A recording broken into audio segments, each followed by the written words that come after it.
क्रांतिकारी लड़का है, वह काफी जुझारू लड़का है। स्टेट के सभी लोग चाहते हैं कि राजकुमार राज को सीट मिले गिरिडीह से।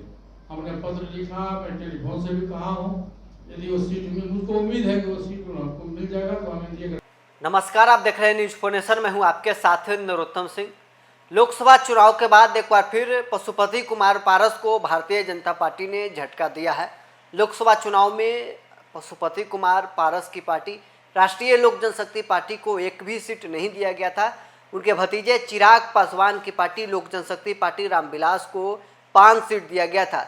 लेकिन एक बार फिर अब चाचा पारस को बीजेपी ने झटका दिया है।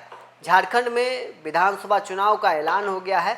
सीट शेयरिंग भी एनडीए में फाइनल हो गया है।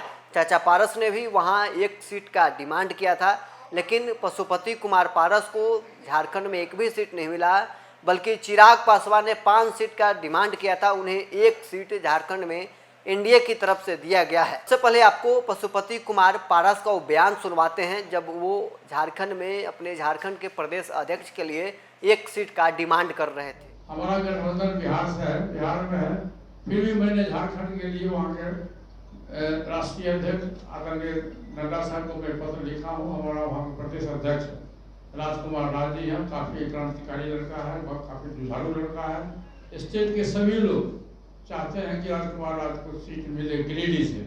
हमने पत्र लिखा, मैं टेलीफोन से भी कहा हूँ, यदि वो सीट मिल, मुझको उम्मीद है कि वो सीट हमको मिल जाएगा तो हमें दिए गठबंधन के साथ रहकर चुनाव लड़ेंगे। तो अभी आपने सुना पूर्व केंद्रीय मंत्री राष्ट्रीय लोक जनशक्ति पार्टी के राष्ट्रीय अध्यक्ष पशुपति कुमार पारस झारखंड में एनडीए की ओर से एक सीट का डिमांड कर रहे थे। वो अपने प्रदेश अध्यक्ष राजकुमार शाह के लिए एक सीट का वो डिमांड किए थे कि गिरिडीह का वो सीट है, हमारे जो प्रदेश अध्यक्ष हैं, कर्मठ उम्मीदवार हैं, वो हम चुनाव वहाँ से एनडीए की तरफ से लड़ाना चाहते हैं। लेकिन भारतीय जनता पार्टी ने उन्हें झारखंड में एक भी सीट नहीं दिया।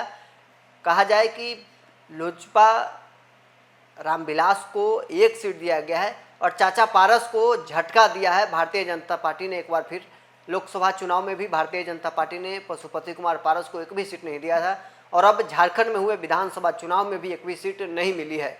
अब आने वाले दिनों में बिहार में भी विधानसभा चुनाव होना है।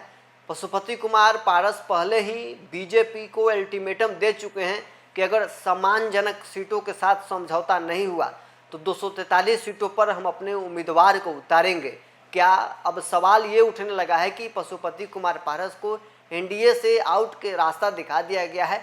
लोकसभा चुनाव, उसके बाद अब झारखंड चुनाव में भी एक भी सीट नहीं दिया गया और अब बिहार में विधानसभा का चुनाव होने हैं। क्या बिहार में विधानसभा चुनाव में एनडीए की ओर से पशुपति कुमार पारस को सीट मिलेगी? पशुपति कुमार पारस पहले ही अल्टीमेटम दे रहे हैं कि अगर सम्मानजनक सीट नहीं मिला तो 243 सीटों पर हम चुनाव लड़ेंगे। झारखंड विधानसभा चुनाव के ऐलान के बाद अब एनडीए में सीट बंटवारा फाइनल हो चुका है। भारतीय जनता पार्टी राज्य के 68 सीटों पर चुनाव लड़ेगी। आजसू को 10 सीट दिया गया है, वहीं जनता दल यूनाइटेड को 2 और लोक जनशक्ति पार्टी रामविलास को 1 सीट दिया गया है। यानी चिराग पासवान की पार्टी 1 सीट पर वहां चुनाव लड़ रही है, नीतीश कुमार की पार्टी 2 सीट पर चुनाव लड़ रही है और सुदेश महतो की पार्टी 10 सीट और भारतीय जनता पार्टी कुल 68 सीटों पर चुनाव लड़ेगी। 81 सदस्यीय विधानसभा में एनडीए में सीट शेयरिंग फाइनल हो गया है। रांची में भाजपा और उसके सहयोगी आजसू की ओर से घोषणा की गई है।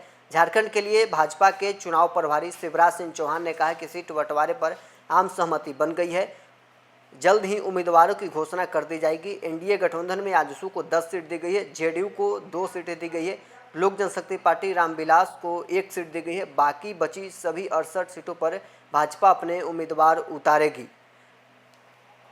तो एक बार फिर पशुपति कुमार पारस को भारतीय जनता पार्टी ने बड़ा झटका दिया है। लोकसभा चुनाव के बाद अब झारखंड विधानसभा चुनाव में भी एक भी सीट नहीं मिला है, बल्कि उनके भतीजे चिराग पासवान को लोकसभा चुनाव में 5 सीट और फिर झारखंड में भी 1 सीट दिया गया है।